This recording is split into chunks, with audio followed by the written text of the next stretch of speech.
We're joined now by Frank Isola at the Frank Isola on Twitter. You can watch him on ESPN. You can read him at The Athletic.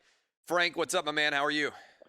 Clay, what's going on, man? What's Uh, the word? The Masters, you're excited? yeah, I am pretty excited about the Masters, although I totally anticipate that we're going to have a rain delay because it's 2020. But the Masters in the fall is, you try to look for a benefit of our sports schedule, being all, distorted. And one thing is, I think there are a lot of people out there who've been like, oh, I would like to know what the Masters course might look like in the fall. It's a beautiful time of year. And I'm not sure, hopefully, that we ever will have this and again happen in any of our lives. And so I'm pretty excited just to, kind of flip on the television this morning and be able to watch the experience of what the Masters in the fall is like. And if you think about it, when it goes off in April, you have the NBA going on, the NHL, you have baseball going on. And I understand this weekend you're going to have college football, but a lot of games have been postponed this weekend. So it's I would think maybe the Masters, the ratings could be pretty good today, tomorrow, Saturday. On Sunday. I get it; they're going up against football. That's going to be a little bit tougher. But at least it gives us something to watch over the next 2 days. I'm kind of excited about it. Yeah, I'm very excited about it, and as you mentioned, I mean, we've got a bunch of college football games that are either being canceled or postponed, and so there is certainly, I think, a demand. Plus, I feel like golf is the ultimate veg out and relax sport to watch on television. I don't know about you, but the number of times I'll have golf on, especially Saturday afternoon, one of the majors or whatever, or Sunday, and fall asleep, either in my bed watching it, or on the couch watching it. It's kind of the ultimate dad move, but it's quiet. You've got relatively muted sounds, even more so now without major crowds present at all at these golf courses. And so it's kind of like soothing in many ways to watch as opposed to kind of the frenzy of many other sports. Yeah, it really is, and especially we've had great weather up here in New York the last couple of weeks. It's been it's pouring rain today. I think the weather the next couple of days is going to be bad, so it kind of lends itself to watching. And I'm excited because I like the guy DeChambeau. He brings like a different kind of attitude. It's he talks a lot. He's kind of cocky. He's arrogant, and you have players have come at him. It's like subtle trash talk for golf, I guess it is. So at least without. Yeah, Tiger Woods is in it. I don't know how well everyone expects him to do, but it's almost like DeChambeau gives you something to really follow because he's been a great story, and the guy's coming off a U.S. Open win. There's no doubt. We're talking to Frank Isola. Speaking of something to watch, which is not very enjoyable, the state of New York, in particular, when it comes to the NFL with the Giants and with the Jets. Let's start with the Jets. At this point, do you think that the Jets would just say, okay, we'll take 0-16 because we're willing, Jets fans and also the organization in general, we'll take 0-16 because we're that desperate to get Trevor Lawrence? I think the fans definitely would. When you look at what's gone on here the last few years, and I don't believe the fans believe in Adam Gase, and you wonder about Sam Darnold. I've always been of the belief. You look at a lot of the players. Look at the quarterbacks right now that are playing well. The young guys. Coaches say it all the time. You kind of come into the league great, and has Daniel Jones and Sam Darnold, have they come into the league great? They've really struggled. So is it going to get that much better? So, if Trevor Lawrence is dangling out there, and if the Jets get to a point where they can get him, now listen, they're not going to be able to tank. It's hard to tank in football. That's right. There's too the many different coaches moving parts. The players don't want to tank because they got to put film out there. Even if their team stinks, they want to be able to continue to make a career playing football. So tanking in basketball is a lot easier than tanking in football. But the Jet move would be they'd end up winning like their last 2 games of the season, and they'd somehow miss out on the top overall pick. Because Dallas, in theory, would still be in play. Yeah. But the way that they're going, which is really the more fascinating one, just because Dak Prescott is recovering.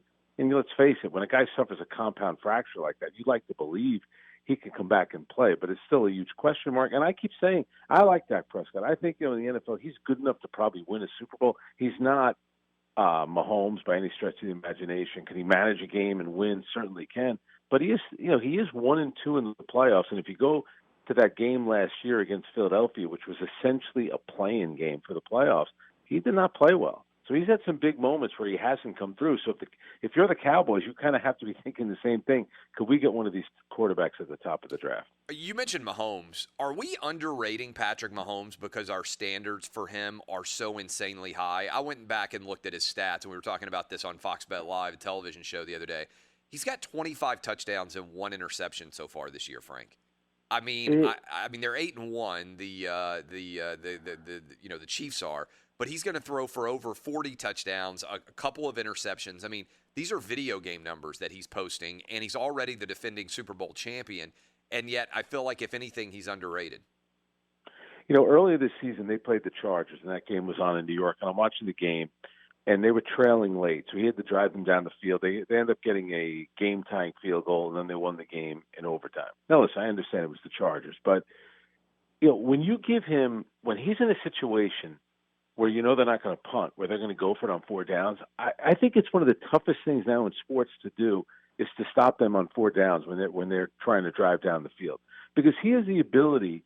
He's so smart when it comes to running that once he sees an opening, he'll decide to run.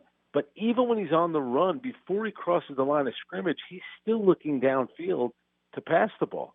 It's amazing what this guy's been able to do. Like I said, every time they lose, the few times it happens when they lose, I'm shocked because I just think it's going to be so tough to beat them, especially when the playoffs roll around. I mean, barring injury, I know you've talked about it before. I remember you tweeted it out after the Super Bowl last year. We could be seeing a guy that's going to win multiple Super Bowls. And as long as he stays healthy and Kansas City is smart and they keep a pretty solid team around him, I think they have a solid head coach. There's no reason why this guy right now, when you're looking at him, why can't he win 4, 5, 6 Super Bowls? Yeah, look, I mean, he could be Brady. He could be the Brady of his generation. I don't think that's crazy at all. I don't know how long Andy Reid wants to coach, but certainly Andy Reid has been a very successful coach in the NFL for a long time. Couldn't quite win the Super Bowl. Then he gets all of a sudden the Tom Brady of his era, and Andy Reid is going to look even smarter than he has in most of his career, where he's won a lot of games already. Would you walk away? Would you walk away from Andy Reid? I mean, I wouldn't. I mean, assuming that you don't know what Andy Reid's personal life or health is, or all those other things, right?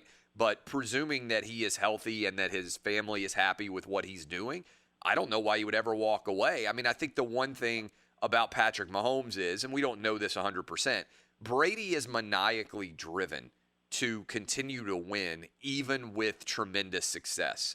Most people aren't like that, right? Most people aren't like Michael Jordan, Tiger Woods, Tom Brady. When they have success, they tend to ease up a little bit, right? And so it is Patrick Mahomes the same cut from the same cloth as those guys I just mentioned, where dominance and success doesn't lead him to kind of start to take a little bit off and not drive himself as hard. That's the one thing we don't know because he's so young. And right now he doesn't have, I think he's about to have his first child, right? Like his family situation, everything else.